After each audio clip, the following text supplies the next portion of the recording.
Taklukkan UPM di Papua. Prajurit TNI pasang badan agar pengungsi pulang ke rumah.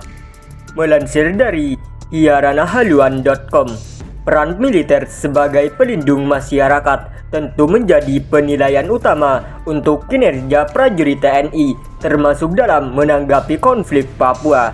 Ketika konflik Papua terjadi dan masyarakat merasa terancam, kinerja prajurit TNI pasti menjadi pusat perhatian karena tidak melulu militer menjadi lawan dari semua warga. Pertumpahan darah yang menimbulkan trauma tentu membuat konflik Papua terlihat mengalami kemunduran. Namun disinilah kinerja prajurit TNI paling dibutuhkan. Masyarakat yang menginginkan ketenangan dan kedamaian tentu berharap kinerja prajurit TNI bisa membantu mereka, apalagi untuk menyelesaikan konflik Papua.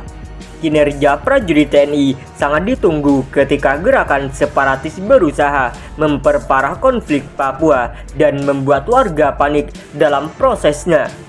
Hal inilah yang sedang diusahakan Satgas Yonif Rider 321-GT-13-1 Kostrad setelah kasus berdarah sempat membuat masyarakat dari tempat kejadian harus meninggalkan rumah mereka.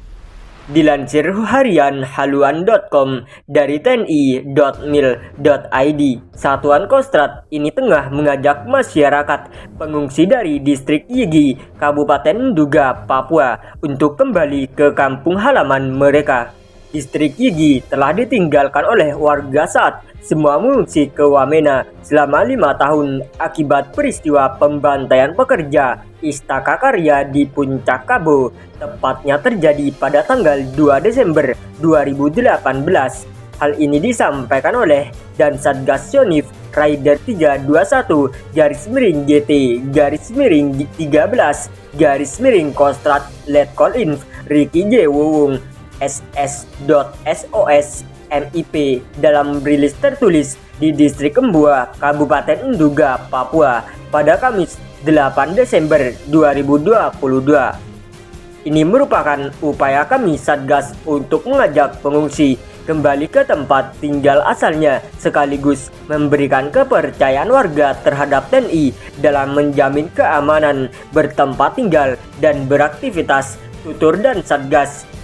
Sebelum proses ini dilakukan, dan Satgas Yonif Rider 321-GT-13-1 Kostrad Letkol Inf Ricky J. Wowung S.SOS MIP telah memerintahkan Danpas Yigi Letu Inf Lukman Nurhuda untuk berkoordinasi dengan tokoh agama dan tokoh masyarakat pengungsi. Semua diatur agar masyarakat dapat kembali ke distrik Yigi dan mendapat jaminan keamanan, bantuan, pembangunan, dan perbaikan rumah atau honai. Lalu ditambah penyediaan infrastruktur dalam bentuk bandar udara, pemberian bahan makanan, serta transportasi berupa lajuran dari Wamena ke Yigi. Sementara itu, dan Pos Yigi Satgas Yonif Rider 321-GT-13-1 Kostrad Letu Inf Lukman Nurhuda ST Han pun sudah berkoordinasi dengan Bapak Kipe Kilnia 51 tahun, pendeta distrik Yigi. Letu Inf Lukman Nurhuda mengatakan sudah ada 2 kendaraan sipil yang akan membawa 38 masyarakat pengungsi berangkat dari Wamena menuju distrik Yigi. Pada saat masyarakat distrik Yigi tiba, kami langsung melaksanakan pendataan. Dari data yang didapat, total masyarakat pengungsi distrik Yigi yang telah kembali saat ini berjumlah 75 orang.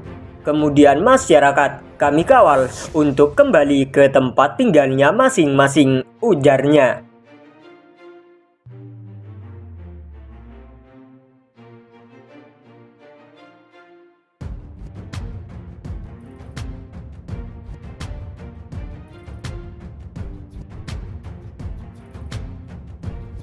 Serangan serempak, TNI dan Polri tewaskan 1 anggota KKB, 1 aparat dilaporkan terluka.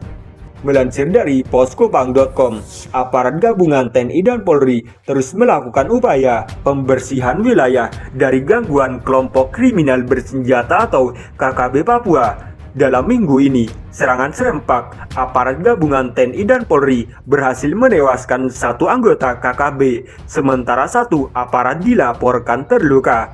Dikutip dari akun media sosial BK, Kabid Humas Polda Papua, AM Kamal membenarkan hal tersebut. Ia membenarkan hal tersebut.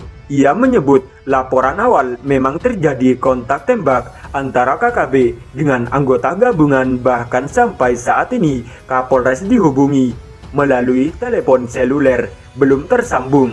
Sejauh ini, aparat masih mengejar para anggota KKB lainnya yang lari ke hutan pegunungan.